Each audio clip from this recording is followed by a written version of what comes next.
dan kami akan membentangkan tentang tajuk metodologi pendidikan akhlak menurut falsafah Miskawai. Pengenalan, saya akan membentangkan tentang maksud falsafah, maksud akhlak.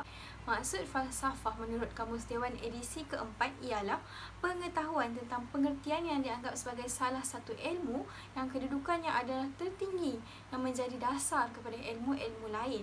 Manakala falsafah dari segi bahasa adalah berasal daripada dua perkataan iaitu philo dan sophia.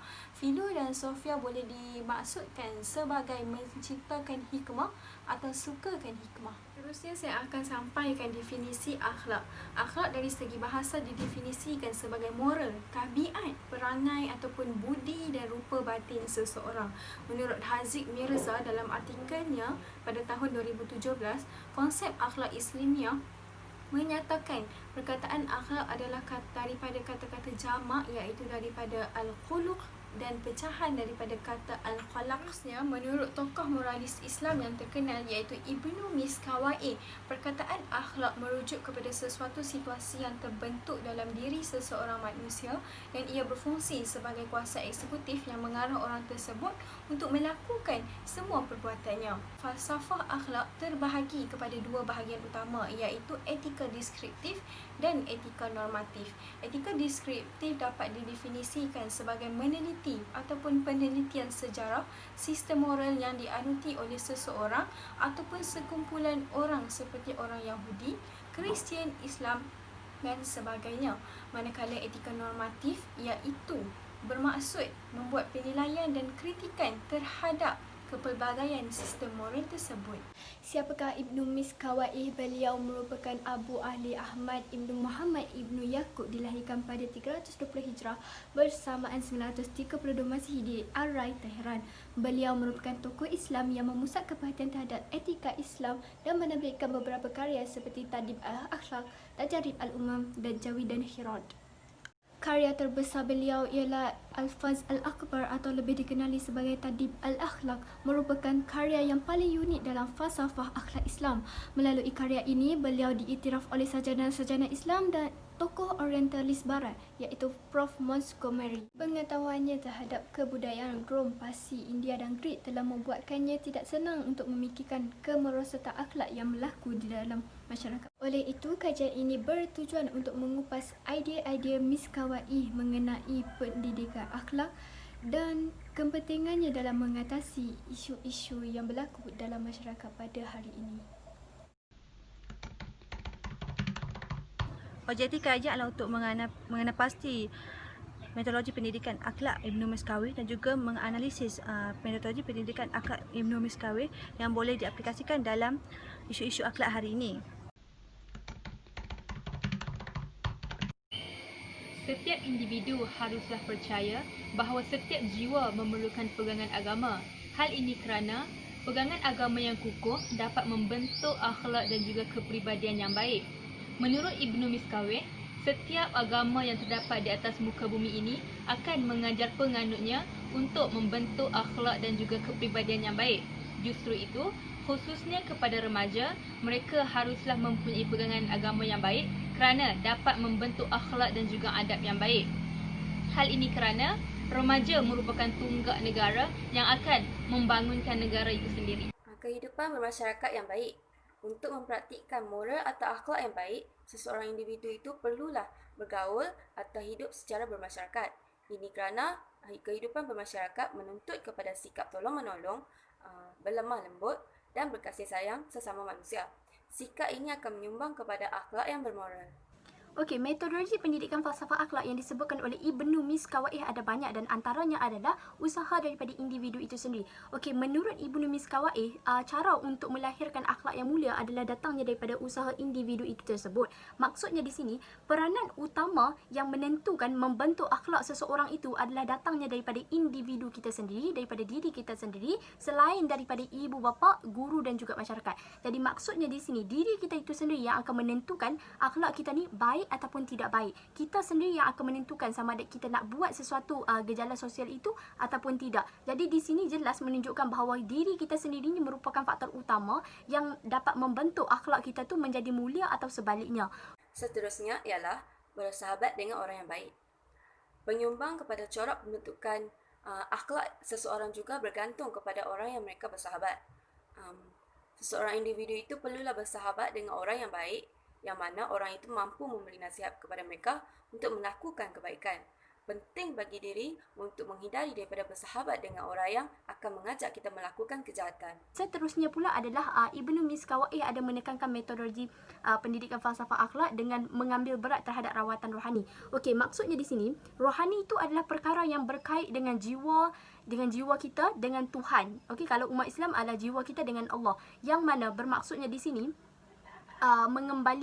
mengambil berat terhadap rawatan rohani ini bermaksudnya kita perlu memfokuskan rawatan rohani dengan mendampingi orang-orang yang soleh, orang-orang yang baik, orang-orang yang berilmu yang mana dapat membentukkan, melahirkan akhlak kita ni, akhlak yang baik. Maksudnya sekiranya kita ni mendekati orang-orang yang baik, orang-orang yang akhlak mereka tu baik, maka kita pun akan ikut sama macam mereka. Jadi, jelas di sini, kalau kita sentiasa memperbaharui rohani kita dengan mendekatkan diri kita ni dengan orang-orang yang baik, orang-orang yang soleh, maka akhlak kita ni secara automatiknya akan pulih, akan baik daripada gejala-gejala sosial. Sebab kita kan, bila mana kita dah dekatkan diri kita dengan orang yang baik dan kita akan rasa macam kita tak nak buat jahat lah. Jadi penting di sini untuk sentiasa memperbaharui dan mengambil berat tentang rawatan rohani. Remaja merupakan tonggak harapan negara pada masa akan datang, dan bagi melahirkan remaja-remaja yang berkualiti, maka selain daripada aspek intelektual, aspek akhlak juga turut memainkan peranan yang penting dan perlu dipandang tinggi dalam didikan akhlak remaja pada hari ini. Namun isu berkaitan dengan akhlak remaja hari ini semakin menjadi-jadi umpama cendawan tumbuh selepas hujan apabila munculnya pelbagai isu seperti ketagihan basikal lajak, ketagihan media sosial dan juga ketagihan dadah. First, ketagihan basikal lajak. Ini adalah popular di kalangan kanak-kanak berumur 7 tahun hingga ke 12 tahun. Mereka sanggup bekerja untuk mendapatkan duit dan boleh membeli sebuah basikal lajak. Ini adalah disebabkan kedegilan mereka yang ingin berlega-lega di kawasan-kawasan rumah mereka. Kedua, ketagihan media sosial. Ketagihan media sosial bukan bermula daripada remaja tetapi bermula daripada kanak-kanak. Kita boleh lihat sekarang kanak-kanak mempunyai telefon bimbit sendiri. Mereka tidak tahu bahawa telefon bimbit ini boleh menjatuhkan akhlak mereka. App-app seperti Facebook, Bigo dan sebagainya boleh menjatuhkan akhlak mereka. Ketiga adalah ketagihan dadah adalah punca utama meruntuhkan akhlak remaja. Mereka mengambilnya untuk menghilangkan stres tetapi mereka tidak tahu bahawa boleh merosakkan saraf badan dan saraf otak mereka. Vandalism adalah perbuatan yang membinasakan atau merosakkan harta benda awam. Ini kita dapat lihat di sekolah-sekolah di mana remaja atau pelajar itu sendiri memecahkan meja, menconting meja sekolah, menconting tandas dan sebagainya. Seterusnya, satu lagi isu adalah isu hamil wanita. Mengikut statistik dalam tahun 2018 menyatakan bahawa terdapat 18,000 kes gadis belasan tahun mengandung. Dan untuk isu dadah, statistik menyatakan pada tahun 2015 terdapat 2,169 pelajar yang terlibat dengan aktiviti dadah lingkungan umur 7 ke 19 tahun. maka peranan siapakah dalam menyelamatkan kapal-kapal yang karam ini? Miskawai mendedahkan pelbagai metodologi akhlak yang boleh diaplikasikan oleh ibu bapa, guru ataupun masyarakat kepada remaja hari ini dalam usaha pembentukan akhlak mereka, seperti pegangan agama yang mantap, mewujudkan kelompok masyarakat yang baik, bersahabat dengan orang yang baik, kerjasama daripada individu lain serta mengambil berat terhadap rawatan rohani. Dan bukan mudah untuk kes-kes ini diranapkan dalam masa sekelip mata. Dengan itu, bantuan daripada ibu bapa, guru dan masyarakat akan lebih memudahkan usaha kita untuk mengurangkan kes-kes ini di Malaysia yang mana memberikan didikan-didikan seperti yang diajar oleh Ibnu Miskawai yang diletakkan di dalam metodologi akhlak dan didiklah anak-anak ataupun remaja kita pada hari ini sejak daripada kecil lagi. Dan kepada remaja hari ini, ingatlah remaja merupakan tonggak harapan negara dan kita masih ada masa untuk terus berubah ke jalan yang lebih benar untuk memastikan kita menjadi salah satu remaja berkualiti berlandaskan metodologi akhlak yang disandarkan oleh Ibnu Miskawai. Ringkasnya, akhlak merupakan sesuatu yang tidak statik dan ia boleh menerima sebarang perubahan ke arah kebaikan atau keburukan. Walaupun manusia fitrahnya suci ataupun neutral, namun mereka berpotensi untuk berubah menjadi baik ataupun jahat berdasarkan faktor yang mempengaruhi akhlak. Oleh itu, falsafah pendidikan akhlak yang dibawa oleh Ibnu Miskawih ini wajar dicontohi kerana ia membentuk akhlak yang mulia di kalangan remaja pada hari ini.